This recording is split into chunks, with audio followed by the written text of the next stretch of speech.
বলেছেন ইন্নাকা মাইয়িতুন ওয়া ইন্নাহুম মাইয়িতুন, হে পৃথিবীর মানুষ, ইন্নাকা মাইয়িতুন, হে নবী, আপনার পূর্বে পৃথিবীতে যত নবী এবং রাসূল এসেছেন প্রত্যেক নবী এবং রাসূল মৃত্যুর স্বাদ আস্বাদন করেছেন। ইন্নাকা মাইয়িত, আপনাকেও মৃত্যুর স্বাদ আস্বাদন করতে হবে। ভালো করে মনে রাখতে হবে, রাসূল পৃথিবী থেকে ইন্তেকাল করেছেন কিন্তু নবীগণ কবরে জীবিত। নবীগণ পৃথিবী কবরে জীবিত।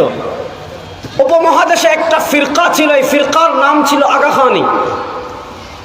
আগা খানি ফিরকার আকীদা ছিল নবী কবরে পচে গলে হাড্ডি হয়ে গেছেন। এই আগা খানি ফিতনার মোকাবেলায় আমাদের আকাবিরে দেওবন্দের সূর্য সন্তান ছিলেন আল্লামা মনজুর নুমানী রহমতুল্লাহ আলাইহি।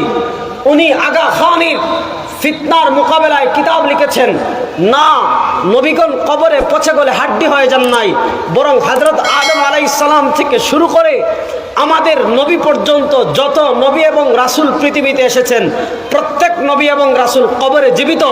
মাওলানা মনজুর নুমানী রহমতুল্লাহ আলাইহি কিতাব লিখেছেন মাসআলাতু হায়াতিন নবী। আজকে যারা উলামায়ে দেওবন্দকে সালাফি বানিয়ে ফেলেন, উলামায়ে দেওবন্দকে মুহাম্মদ ইবনে আব্দুল ওয়াহাব নজদির অনুসারী বানিয়ে ফেলেন, আমি তাদেরকে বলবো মাওলানা মনজুর নুমানী রহমতুল্লাহ আলাইহির মাসআলাতু হায়াতিন নবী পড়েন। মাওলানা মুফতি মোহাম্মদ শফি রহমতুল্লাহ আলাইহির জাওয়াহিরুল ফিক প্রথম খণ্ড পড়েন। সুস্পষ্টভাবে আগা খানি ফিতনার রক্ত করেছেন এবং সুস্পষ্টভাবে বলেছেন আহলুস সুন্নাহ ওয়াল জামাতের আকীদা আজ থেকে 1000 বছর আগে ইমাম বাইহাকি রহমতুল্লাহ আলাইহি ইন্তেকাল করেছেন 457 হিজরিতে। উনি কিতাব লিখেছেন হায়াতুন নবী মাসআলাতুন ফি হায়াতিন নবী। ইমাম বাইহাকি রাহিমাহুল্লাহর যে আকীদা, ইমাম আশআরী রাহিমাহুল্লাহর যে আকীদা, ইমাম মাতুরিদি রাহিমাহুল্লাহর যে আকীদা, সেই আকীদাই হলো উলামায়ে দেওবন্দের আল আম্বিয়া আহইয়াউন ফি কুবুরিহিম ইউসাল্লুন। প্রত্যেক নবী তার কবরে, কথা বলেন না কেন, প্রত্যেক নবী কবরে, কিন্তু নবী কবরে মুখতারে কুল না। মুখতারে কুল পৃথিবীতে একমাত্র আল্লাহ। মুখতারে কুল একমাত্র কে? আকীদা ক্লিয়ার রাখতে হবে। মুখতারে কুল মানে পৃথিবীর সব কিছুর একচ্ছত্র মালিক কে?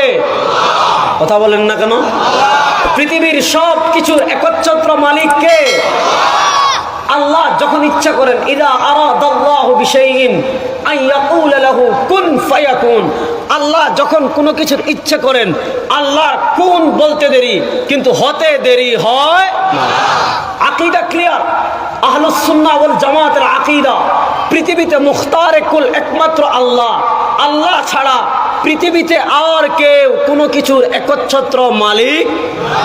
এজন্য দেখেন মক্কার কাফেরেরা আমার নবীর উপর যখন অত্যাচার করে, আমার নবীর উপর যখন নির্যাতন করে, আমার নবী আল্লাহর কাছে দোয়া করেছেন, বুখারীর হাদিস, আল্লাহুম্মা আইয়িদিল ইসলাম বি উমরাইন। হে আল্লাহ, আপনি আবু জেহেল আর উমরের মধ্যে দুইজনের থেকে কোনো একজনকে ইসলাম গ্রহণ করিয়ে ইসলামকে শক্তিশালী করুন। বোঝা গেল হেদায়েতের ক্ষেত্রে একচ্ছত্র মালিক নবী না। নবী যদি যাকে চাইতেন তাকে হেদায়েত দিতে পারতেন, তাহলে নবী এই দোয়া আল্লাহর কাছে করতেন না যে আল্লাহুম্মা আইয়িদিল ইসলাম বি উমরাইন। বোঝা গেল হেদায়েতের একমাত্র মালিক কে? এজন্য আমার নবীর চাচা আবু তালেব ইসলামের কত খিদমাত করেছেন, ইসলামের কত সাহায্য করেছেন, নবীর জন্য ছায়া ছিলেন, কিন্তু কালেমা পড়েন নাই।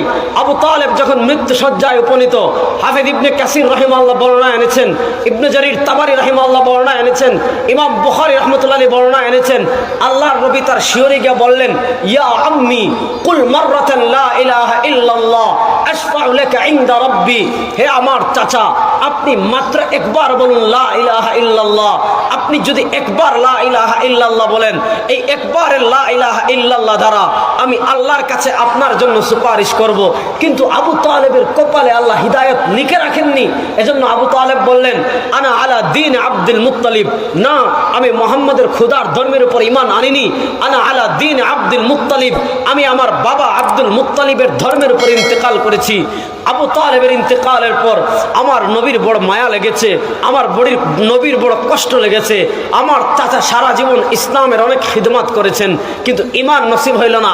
আল্লাহ কোরআনে আয়াত নাযিল করে দিলেন, ইন্নাকা লা তাহদি মান আহবাবতা ওয়ালাকিন্নাল্লাহ ইয়াহদি মান ইয়াশা। হে নবী, আপনি যাকে ইচ্ছা তাকে হেদায়েত দিতে পারেন না, হেদায়েতের মালিক একমাত্র কে? পতেঙ্গার মুসলমান, আল্লাহর নামটা জুড়ে নেন। নবী বলেছেন, লা তাকুমুস সাআ হাত্তা ইয়াকুলা আহাদুন ফিল আরদি আল্লাহ আল্লাহ। পৃথিবীতে যতদিন একজন মানুষ আল্লাহ আল্লাহ বলতে থাকবে, ততদিন পৃথিবীতে কিয়ামত হবে না। তাহলে হেদায়েতের একমাত্র মালিক কে? হেদায়েতের একমাত্র মালিক কে? আকীদা ক্লিয়ার রাখতে হবে, কারণ সবচেয়ে গুরুত্বপূর্ণ আকীদা। তো আমার নবী কবরে জীবিত, আমার নবী কবরে জীবিত। এজন্য ইমাম সাখাবী রাহমাতুল্লাহ আলাইহি কিতাব লিখেছেন, আল কাউলুল বাদি' ফিস সালাতি ওয়াস সালাম আলাল হাবিবিশ শাফি'। সেই কিতাবে হাদিস এনেছেন, সনদকে সহিহ বলেছেন। আল্লাহর নবী বলেন, মান সাল্লা ইনদা কবরি, আমার কোন উম্মাহ যদি আমার কবরে এসে বলে আসসালামু আলাইকা ইয়া রাসূলুল্লাহ, নবী বলেন সামি'তুহু, আমি আমার নিজ কানে শুনতে পাই। ওয়ামান সাল্লা নাইয়ান, আর আমার কোন উম্মাহ টাকা পয়সা নাই, মদিনায় আসতে পারেনি, নবীর রওজা এসে দাঁড়াইতে পারেনি, পৃথিবীর কোন জায়গা থেকে যদি বলে আল্লাহুম্মা সাল্লি আলা মুহাম্মদ ওয়া আলা আলি মুহাম্মদ কামা সাল্লাইতা আলা ইব্রাহিম ওয়া আলা আলি ইব্রাহিম ইন্নাকা হামিদুম মাজিদ।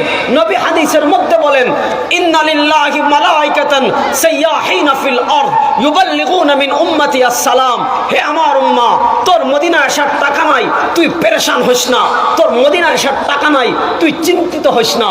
ইন্না লিল্লাহি মালাইকাতান সাইয়াহিনা ফিল আরদ, আল্লাহর পক্ষ থেকে একদল ফেরেশতা রয়েছেন, তারা পৃথিবীতে বিচরণ করে বেড়ান। তাদের কাজ কি? নবী বলেন, ইউবাল্লিগুনা মিন উম্মতি আসসালাম। আমার কোন উম্মাহ পৃথিবীর কোন প্রান্ত থেকে যদি আমার উপর দুরূদ প্রেরণ করে, ওই ফেরেশতারা পৃথিবীর ওই প্রান্ত থেকে দুরূদ এবং সালামের হাদিয়া এনে আমি নবীর রওজায় পৌঁছিয়ে দেন। নবীর রওজায় পৌঁছিয়ে দেন। তাহলে বোঝা গেল নবী কবরে মৃত না। নবী যদি কবরে মৃত হইতেন তাহলে সালামের জবাব দিতে পারতেন। এই জন্য সহিহ মুসলিমের হাদিস, নবী বলেন, মারারতু লাইলাতান উসরিয়া বি আলা মূসা ওয়া হুয়া কাইমুন ইউসাল্লি ফি কবরিহি। নবী বলেন, মেরাজের রাতে যখন আমি মক্কা থেকে বাইতুল মাকদিস যাচ্ছিলাম, প্রতিমধ্যে আমি মূসা আলাইহিস সালামের কবর পার হচ্ছিলাম। আমি মূসা আলাইহিস সালামকে দেখলাম, ওয়া হুয়া কাইমুন ইউসাল্লি ফি কবরিহি, মূসা তার কবরে দাঁড়িয়ে নামাজ পড়ছেন। কোন মৃত মানুষ কবরে নামাজ পড়তে পারে? আমার কথা মনে হয় আপনারা বুঝতেছেন না চট্টগ্রামের মুসলমান। কোন মৃত মানুষ কবরে নামাজ পড়তে পারে? মৃত মানুষ কবরে নামাজ পড়তে পারে না। বোঝা গেল নবীগণ কবরে জীবিত। ভালো করে বুঝেন, আকীদা ক্লিয়ার রাখতে হবে। নবীগণ কবরে জীবিত, কিন্তু নবী মুখতারে কুল না, এটা ক্লিয়ার রাখতে হবে। নবীকে মৃত বলা যাবে না, আবার নবীকে মুখতারে কুল মনে করা যাবে না। এই আকীদা রাখা যাবে না যে আল্লাহ যেমন পৃথিবীর যে কাউকে ডাক দিলেই আল্লাহ হাজির।